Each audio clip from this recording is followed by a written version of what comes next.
अब आपको सीधा लिए चलते हैं दिल्ली के एआईसीसी, जहां पर कांग्रेस के राष्ट्रीय अध्यक्ष मल्लिकार्जुन खड़गे प्रेस वार्ता कर रहे हैं। पदाधिकारियों की मीटिंग ली है, सबको ये सारे चीजें बताए हैं, कहाँ किस वक्त हमारे मीटिंग्स होंगे और हम किस किस जगह पब्लिक मीटिंग करेंगे, इसका सारा विवरण वो देंगे। और वो अपने जितने भी स्टेट से गुजरता है उनको भी बुला के उन्होंने मीटिंग ली है। भारत जोड़ो न्याय यात्रा देश के सामाजिक, आर्थिक और राजनीतिक तीनों विषयों देश के बुनियादी मुद्दों पर हम ये यात्रा निकाल रहे हैं। मई महीने से मणिपुर में जो मई में मणिपुर में दुर्भाग्यपूर्ण घटना घटी और घटती रही, पर रात दिन मोदी जी कभी समंदर में वहां पर जाके या स्विमिंग करने का दिखाते हैं फोटो सेशन, कभी अभी कंस्ट्रक्शन हो रहा है मंदिरों का, वहां पर जाके वहां फोटो निकाल लेते हैं, कभी केरला में निकाल लेते हैं, कभी बंबई में निकाल लेते हैं। हर जगह जाकर नए नए ये अपने वस्त्र पहन के हर जगह से फोटो रोज आप तो देखते रहे होंगे, आप भी तंग आए होंगे, भाई कितने बार इतनी सूरत देखना। फिर भी वो सूरत बताने का वो नहीं छोड़ते और आप लोग उसकी पिक्चर पकड़ना भी नहीं छोड़ते। तो ऐसा आज लोगों को ये हो गया कि भाई क्या है, कोई एक भगवान का दर्शन के जैसा रोज उठते ही उन्हीं का। लेकिन ये महापुरुष मणिपुर क्यों नहीं गए, जहां लोग मर रहे हैं, जहां महिलाओं को रेप किया जा रहा है, जहां लोग ठंडी में मर रहे हैं, वहां उनकी हाल चाल पूछने के लिए वो जा रहे नहीं। क्यों? क्या वो देश का हिस्सा नहीं है? आप लक्षद्वीप में जाके पानी में ठहरते हो, क्या आप मणिपुर जाकर लोगों को समझा नहीं सकते? आप पूरी सत्ता आपके पास है, आप तो यही कहते हैं मेरे को इस भारत देश में मैं अकेला ही ऐसा हूं, मेरे को कोई अपोजिशन भी रोक नहीं सकता। यही उनकी बात है। मैं तो नहीं, पार्लियामेंट में उन्होंने कहा एक मोदी बस सारे अपोजिशन को, उन्होंने ही कहा, मैं नहीं कहा। तो जब एक मोदी ही बस है सबको, तो जाओ भाई मणिपुर में जाकर देखो क्या हाल है, क्यों ऐसा हो रहा है, देश का हिस्सा है वो, और कितने दिन ऐसा ही आप इसको ये करेंगे। इसीलिए जनजागृति करने के लिए ही हमने ये अपना ये निकाल रहे हैं ये यात्रा। जो आपको भी मालूम है कि पहले जो हमारी भारत जोड़ो यात्रा थी तो सारे लोग उसमें आए थे, कन्याकुमारी से कश्मीर तक हुआ और अब इम्फाल से लेकर बम्बई तक होने जा रहा है। तो ये राष्ट्रीय समस्याओं को जो गैर जिम्मेदारी से, असंवेदनशीलता से काम कर रहे हैं, ये ठीक नहीं है। और इंसान भाई कंपैशन तो होता है किसी के पास, लेकिन शायद कंपैशन मणिपुर के बारे में वो दिखाना नहीं चाहते। और राष्ट्रीय चर्चा, संवाद, ये सारे चीजें राहुल जी के यात्रा में होंगे, जैसा पहले भारत जोड़ो यात्रा में हुए थे। ये एक बहुत बड़ा कदम राहुल जी ने उठाया है। पूरी पार्टी उनके साथ इस लड़ाई में खड़ी है। दूसरी चीज, ये हम क्यों जा रहे हैं, लोगों को बताने के लिए कि कोई रास्ता नहीं। हमने पार्लियामेंट में अपनी बात रखने की कोशिश की, पार्लियामेंट में इन मुद्दों को उठाने की कोशिश की, लेकिन वहां पर सरकार ने हमको मौका नहीं दिया। और मजे की बात यह है, भाई कोई आदमी साइलेंट बैठ रहा है उसको भी सस्पेंड, जो उठ के खड़ा है उसको भी सस्पेंड, जो कुर्सी पे बैठा है उसको भी सस्पेंड। यानी 146 लोगों को निलंबित किया गया। इस देश के इतिहास में ये पहली बार है कि इतने लोगों को सस्पेंड करना और इतने लोगों की बात नहीं सुनना, और 28 पार्टियां मिलके जो बात हम रखना चाहते थे उसको कोई मौका नहीं मिला। और इसके लिए तो प्रधानमंत्री भी उधर आए नहीं हमारे पास, कम से कम पार्लियामेंट में झांक के तो देखे उन्होंने, लेकिन मेरे राज्यसभा में झांके भी नहीं। हालांकि दोनों जोड़ के ही है, तो क्या नफरत है मालूम नहीं हमसे, लेकिन उन्होंने इसके बारे में सरकार कोई अपनी गहरी चिंता व्यक्त भी नहीं की, और जाने वाले जाने दो, सस्पेंड करो, उन्होंने कर दिया और सेशन खत्म हो गया। इसीलिए अब हम लोगों को ये बताने भी जा रहे हैं, और जो एनजीओस है, जर्नलिस्ट है, किसान है, छोटे मोटे व्यापारी है, दलित है, और पिछड़े हुए वर्ग के लोग हैं, और इंटेलेक्चुअल्स है, और जो ट्राइबल सेक्शन, ये सब लोग जुड़ जाते हैं रास्ते में और मिलते हैं। एक एक पॉइंट पे हमारी जो स्पीच होगी, जो बात होगी, वहाँ भी हम बताएंगे और लोगों की तकलीफ भी सुनेंगे, क्योंकि सिर्फ ये हमारी बात कहने के लिए नहीं, दूसरों की बात सुनने के लिए भी ये प्लेटफॉर्म यूज किया जाएगा। और ये जो है हमने शुरू किया है, एक बहुत अच्छी बात है, और आपका भी कोऑपरेशन जरूरी है।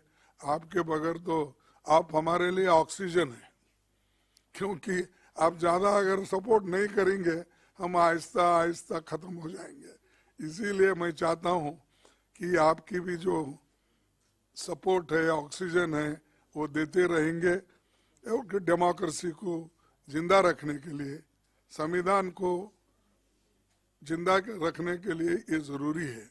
और संविधान ठीक है तो आपका भी फ्रीडम ऑफ स्पीच, एक्सप्रेशन, ये सब टीवी गीवी चलेगा, लिखना पढ़ना चलेगा, नहीं तो आपको भी आहिस्ता आहिस्ता से मुंह बंद कर देंगे। फिर बाद में सिर्फ मुंह बंद करके सिर्फ लिखना पड़ेगा, वो भी फिर बाद में हाथ भी आपको बंद करवाएंगे, पेन भी। तो ये मेरे सबके लिए एक ये है, तो आप इस पर ध्यान लीजिए। और जो क्रिमिनल एक्ट उन्होंने पास किया, 3, आज वकील भी परेशान है, दूसरों का तो छोड़िए, उधर वकील खुद परेशान है, कैसा प्रोनाउंस करे, क्या क्या करे, एकदम इसको कैसा पटरी पे लाए, ये उनको भी समझ में नहीं आ रहा। लेकिन और एक, इसके पहले तो किसानों के बिल लाए, फिर वापस लिए, और लेबर्स का हाल पूछो मत।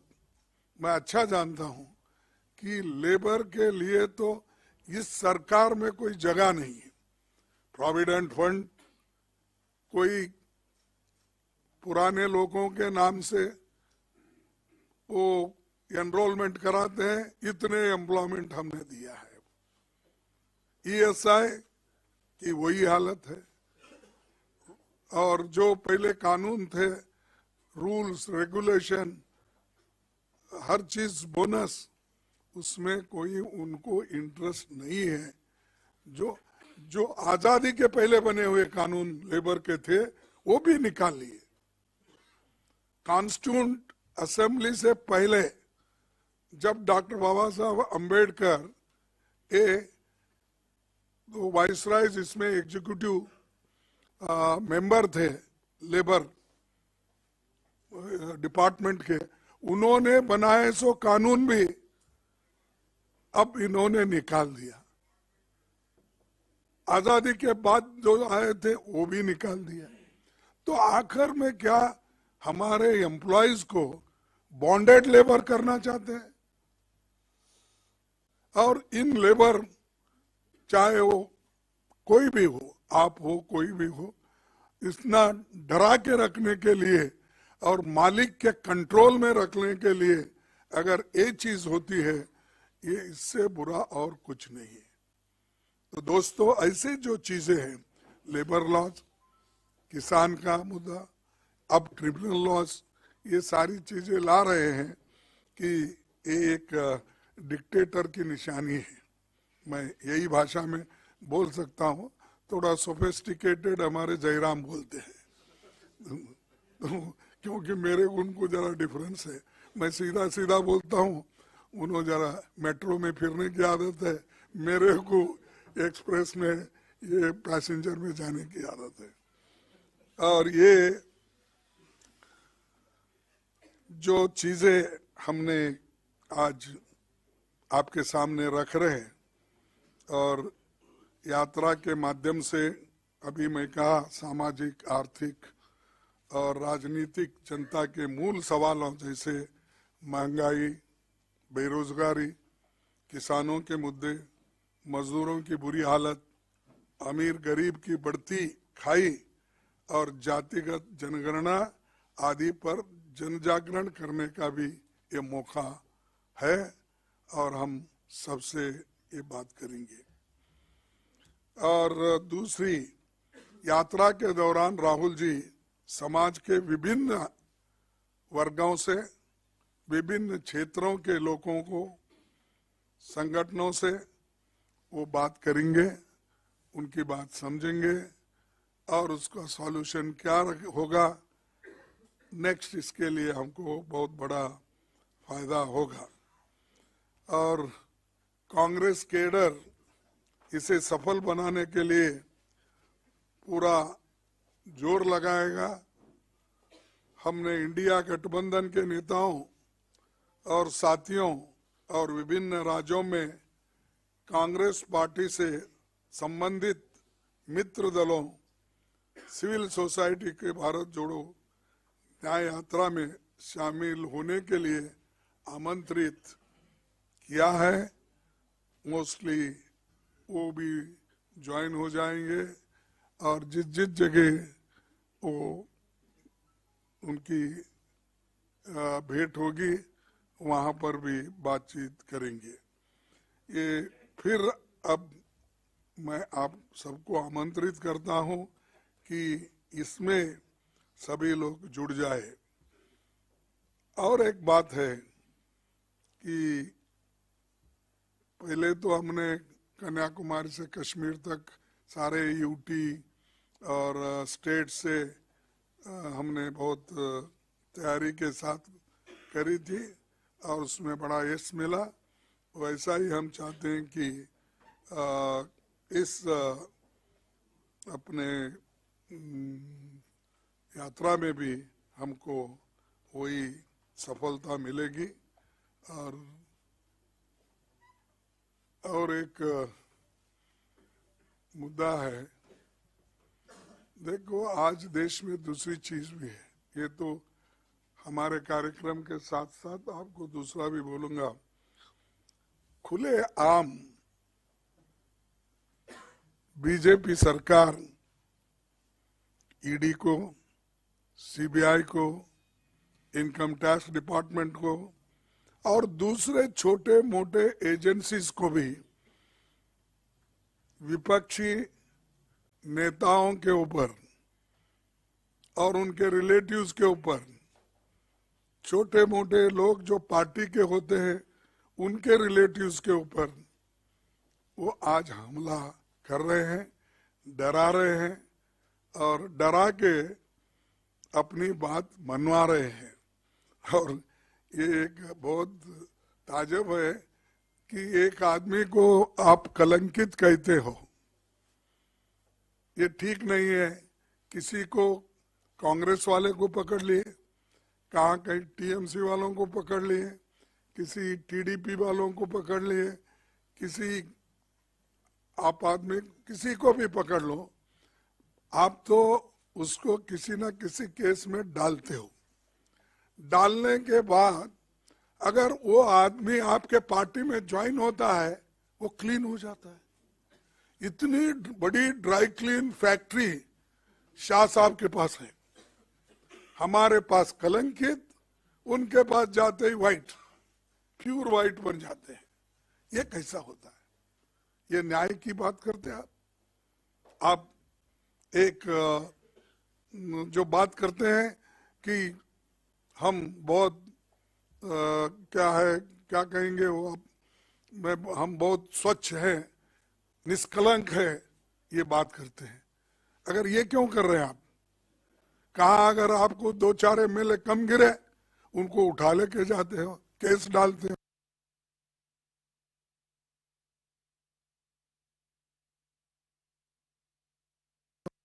फिर वो सरकार क्लीन हो जाती है।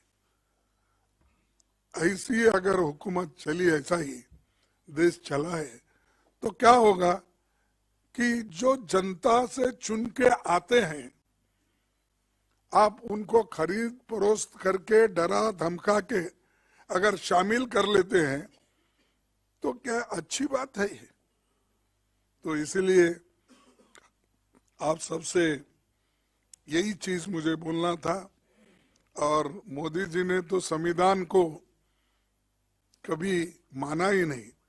शायद उनका वेट एंड सी लिस्ट होगा, क्योंकि आने वाले दिनों में उन्होंने नागपुर के आदेश से जो काम करते हैं वो उसी के ऊपर उनका ध्यान केंद्रित होता। इस संविधान को संविधान नहीं मानते, क्योंकि जो नागपुर का संविधान है उनका उसी को मानते हैं।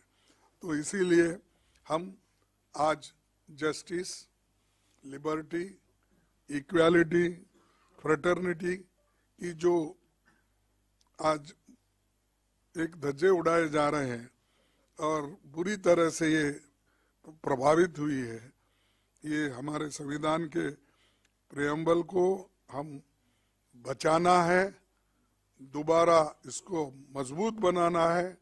इसीलिए ये यात्रा भी जरूरी है। तो मैं इससे ज़्यादा कुछ कहना नहीं चाहता। एक ही अपनी बात रखूंगा कि इस जो न्याय का मुद्दा है, भारत जोड़ो न्याय का मुद्दा है, या ये इस मुद्दे पे हम आगे बढ़ेंगे। हर व्यक्ति को इसमें हिस्सा लेना चाहिए, यही मेरा अपील है। इतना ही कह के मैं अपने 4 शब्दों को खत्म कर दूं। शुक्रिया खड़गे जी। मैं अभी कांग्रेस अध्यक्ष से गुजारिश करूंगा कि भारत जोड़ो न्याय यात्रा का जो प्रतीक चिन्ह है और भारत जोड़ो न्याय यात्रा का जो मुख्य नारा है वो आपके सामने और आपके द्वारा देश के सामने रखेंगे।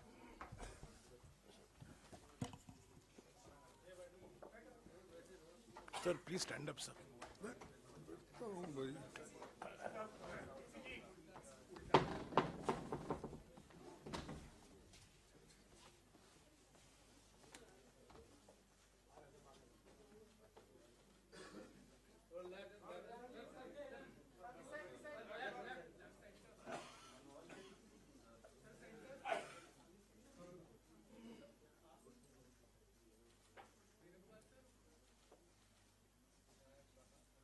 Okay. Thank you.